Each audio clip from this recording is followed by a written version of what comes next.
Here are some thoughts. I'm gonna be briefing the room today on the results of a study that NexGen Space led. Was funded by NASA a couple years ago by the Office of the Chief Technologist, led by the Emerging Commercial Space Office. They actually have been forced to call themselves the Emerging Space Office. But since I set up the office when I was at NASA headquarters, it used to be the Emerging Commercial Space Office, and it was C was a dirty word within NASA at the time. So they actually have to call themselves the Emerging Space Office. So it was funded by the Emerging Space Office within the Office of the Chief Technologist to look at public-private partnerships. So I commend the National Space Society on this event and taking a look at how we return to the moon. We basically had a team of senior former NASA engineers and executives who put together what I would call a plan to return to the moon, leveraging commercial partnerships. And this is the result we have. I'm not saying it's the perfect study or approach, but it's a plan. We have proven you could develop a plan for how you return to the moon in the near term, and can do it in 5 to 7 years within the existing budget by leveraging the best of government in traditional approaches and commercial approaches. It's a true partnership. And it wouldn't be beyond me to suggest that I think this would be a great plan for a Trump administration for a return to the moon. And unfortunately, it would have to be about 5 to 7 years. I don't think you can do it in less, but this is completely achievable in the near term in a fiscally reasonable, responsible manner. Just some background. We know it's been 45 years since we walked on the moon. Humans have walked on the moon. There's been 3 major attempts since then to recreate the magic of Apollo. They've all failed. And so what we did and what NASA decided they were interested in is can we leverage commercial partnerships to go back to the moon? Is it technically feasible, and what would it cost? We had a very experienced team who's done this many times within NASA, this type of analysis, but NASA, I'm sorry to say, refused to conduct this type of analysis within the agency. It was politically incorrect. So we had to have a bunch of former senior NASA people do this type of study while they were not at NASA. We also had an independent review. There's 4 former NASA astronauts on this list. The chairman, Joe Rothenberg, is former head of human spaceflight for NASA. Chris Kraft, father of mission control, was on the team. Several, I think at least 3 deputy associate administrators for the human spaceflight on this team. And so we put together an A team that took a deep look at this. So the summary of the results is, yes, it's technically feasible. For some of you, this is a duh. It can be accomplished within NASA's existing budget, which is a harder question, but we think demonstrated that you can do this within NASA's existing budget. You can have the next American stepping onto the moon within the existing budget before 2024. And you can, if you do this right, you can have this step-by-step incrementally grow into permanent lunar settlement without invoking huge budget increases and asking Congress to give NASA a bunch more money. And you can do it and create an economically useful export for the moon. The whole focus and strategy is to industrialize the moon by exporting propellant that's delivered to a station in lunar orbit to enable NASA to go to Mars at much lower cost and much lower technical risk. So we started with these questions. What if we could actually do this? Because some people, if you don't start out thinking that you might be able to do it, you never design around that. We would need to do it within $3 billion a year, which is NASA's current budget for human spaceflight for deep space, and by leveraging commercial partnerships. We focused on a lunar export, and we were going to apply the lessons learned with people who had deep expertise in this area for like the COTS program and Commercial Crew and commercial ISS resupply services. I'm going to briefly skim over this. Many of you know this, but for basically $740 million up front, you got a huge amount of progress in American space technology and capabilities, and it was a tremendous benefit, a tremendous success using the COTS program model. We did a comparison between the partnership approach and this is inside NASA's versus the traditional all government all the time approach for doing the same things. And essentially the answer was it was $4 billion using a traditional approach. And that was with all the most positive assumptions they could make using NAVCOM, the NASA Air Force cost model, of how much it would have cost to build these same systems. SpaceX did it for 8 to 10 times less than that. Demonstrated a public-private partnership was much more cost-effective. But this is not news for those of you who know space history. SPACEHAB did it 20 years ago, in the 90s. They raised about $200 million to build a human-rated pressurized volume system that go in the back of the shuttle. So it's subject to human rating requirements. $150 million was for the design and development test and 2 pressurized HAB modules. And NASA and Congress required NASA at the time to price out what it would cost to basically do the equivalent of this using traditional approaches. And that cost model done by, I think it was Price Waterhouse, and I have a copy found there. It's hard to find those copies of those studies. It's $1.2 billion to do the equivalent of what SpaceHab did using commercial methods. So we now have 2 hard data points, 8 to 10 times cheaper using this type of method. If you actually partner and leverage commercial processes and development processes, you can save a lot of money.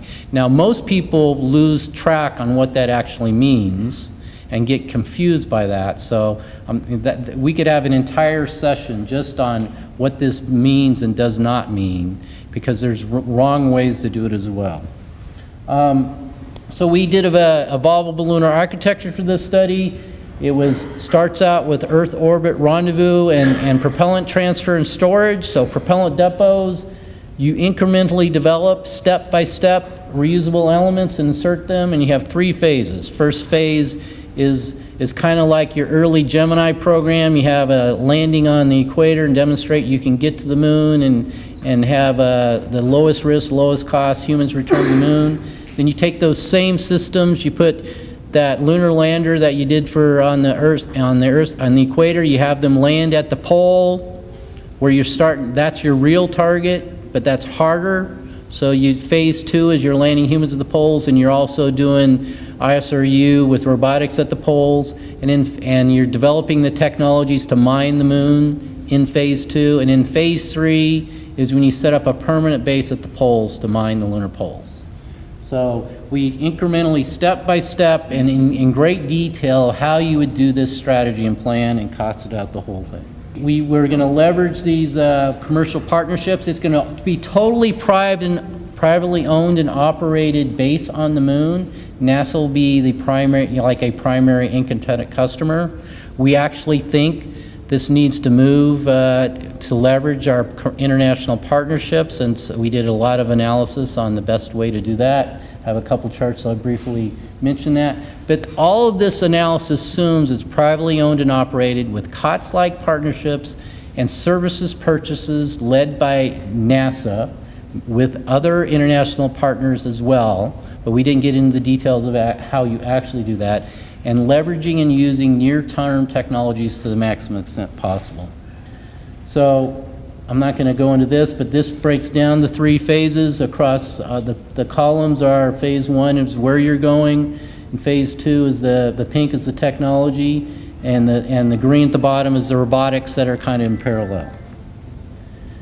We did a detailed analysis of mass budgets for all the systems you need in every part of the architecture, from the launch vehicles to the spacecraft and the propellant depots, the lunar landers, a significant analysis leveraging previous NASA work about the lunar mining and ice processing technologies, what you would need to do for that. The power systems, you need about 1.2 megawatts of power on the moon for breaking up the water into hydrogen and oxygen, and then you need to get back to liquefy it. Here's a reusable orbital transfer vehicle in the architecture that you're developing that comes online in the third phase.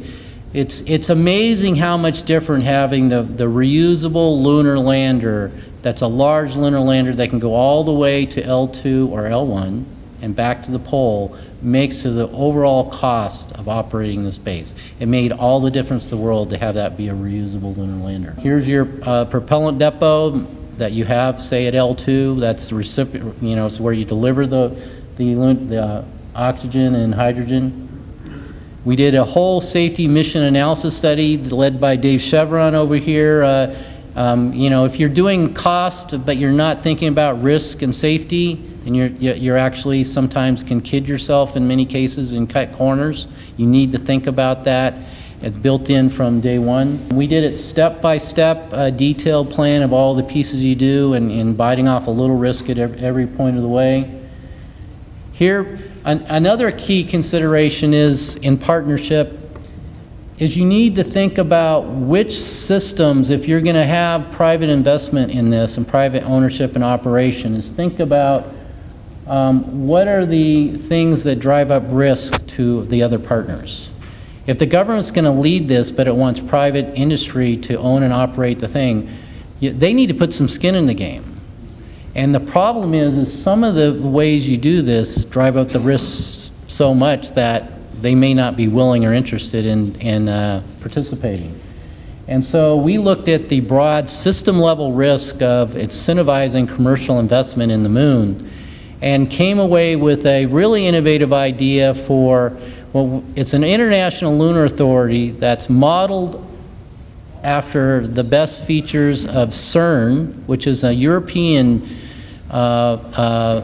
accelerator that's the world leader in physics today, which is an international partnership that actually operates very much like a business. And you combine that with the powers and features of modern port authorities, like the Port Authority in New York and New Jersey, that operates like a business and is actually very effective at incentivizing private investment in infrastructure. And you can get what we think is a very good model for how you would do the moon. You would have an international partnership with countries funding at the top, deciding, I personally think the U.S. should lead the development of this partnership, invite in our closest international allies, and develop this partnership and go back to develop the moon. But we do it as a Port Authority-like model, incentivizing private investment and development of private infrastructure on the moon. Some of the benefits of this are listed here. I'm not going to go through it, but one of the key aspects of this is not the UN. This is the United States invites Europe and Japan and some of our other closest allies who share our values, and we decide to go do this on the moon. This is me, you limit this to free democratic nations.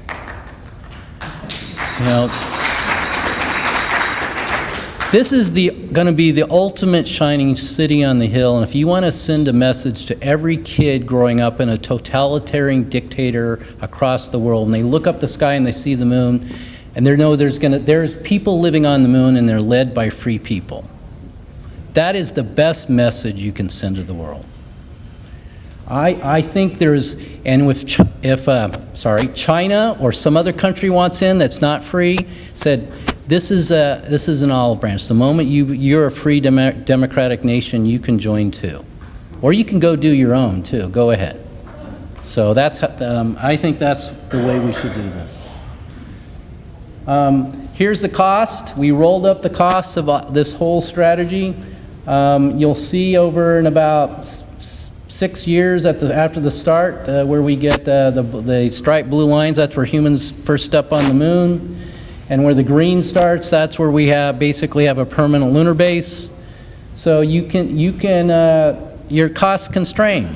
You assume that NASA is putting in $3 billion a year plus a little bit of inflation, and you can step by step get yourself to a permanent industrial base on the moon that's mining propellant, 200 metric tons a year delivered to the lunar orbit that enables humanity to go to Mars. So this is technically feasible. It could be accomplished by the second term of President Trump. Its estimated cost for getting to the first step on the moon is about $10 billion plus or minus 30%. And this is 2 providers, so dissimilar redundancy like we have for space station cargo delivery. You'll have at least two providers taking people to the moon and cargo to the moon.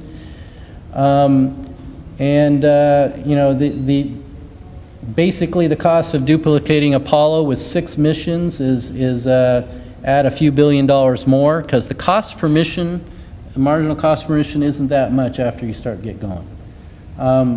A permanent base on the moon is possible in the 2030s, where you're mining the propellant, the 200 metric tons a year that going to L2 for humans to Mars. It's an order of magnitude lower cost than all previous ways of doing this. You could actually now afford private space travel, not only around the moon like SpaceX is talking about, but onto the surface of the moon. And in phase 3, it looks like to us that the cost for a seat to the surface of the moon, stay there for a short period of time and return home, is about $150 to $200 million. This does not assume fully reusable launch vehicles. Launch vehicles coming on like Elon's developing with his interplanetary transport or New Glenn, that tells you how fast things are changing. We did not consider those in this study. Those could make the cost even lower, and if they become fully reusable, which will be a subject of conversation tomorrow, you could drop these prices by half or a third, to a third of what we're showing. It also makes it much more economically affordable to send humans to Mars. It's basically the current baseline NASA mission to Mars is 200 metric tons a year for propellant. You can produce that for about $3 billion a year if that's the price of propellant production for the moon as its export. It changes everything. Instead of 12 SLS launches to go to Mars, you need 3. And it does the same thing even if you use the SpaceX interplanetary transport. You can have the propellant delivered in lunar orbit to take the IPT to Mars. It significantly lowers the cost of going to Mars and the complexity. I actually think Buzz Aldrin has a pretty good idea in the long term for a cycler, but in all cases I think where you get to is a reusable spaceship that goes to Mars and comes back to Earth and docks in lunar orbit, and it drops off its passengers that are coming back to Mars and goes back to Mars with the next set of passengers. Reusability makes sense for everybody. Nothing else, I think, deserves any serious consideration. The benefits, in summary, are huge economic growth. You're focused on driving economic growth, the industrialization of the moon. This is not driven by exploration, it's driven by economic growth and national security. You have a significant national security benefit. You're going to drive long-term American dominance of key strategic space capabilities, launch, robotics, orbital operations. There's significant soft power diplomatic benefits of this. We will create the ultimate shining city of the hill of free people that every child in the nation and the world can see. It'll drive innovation and technology, and it will be one of the most inspirational things that our kids could ever have. So that's it with conclusion. I'll just leave you with Joe Rothenberg's comments from the Independent Review, former head of NASA spaceflight. He thought this was completely feasible, and just like to offer it for those in the audience who think we need a plan to go back to the moon. You can start here.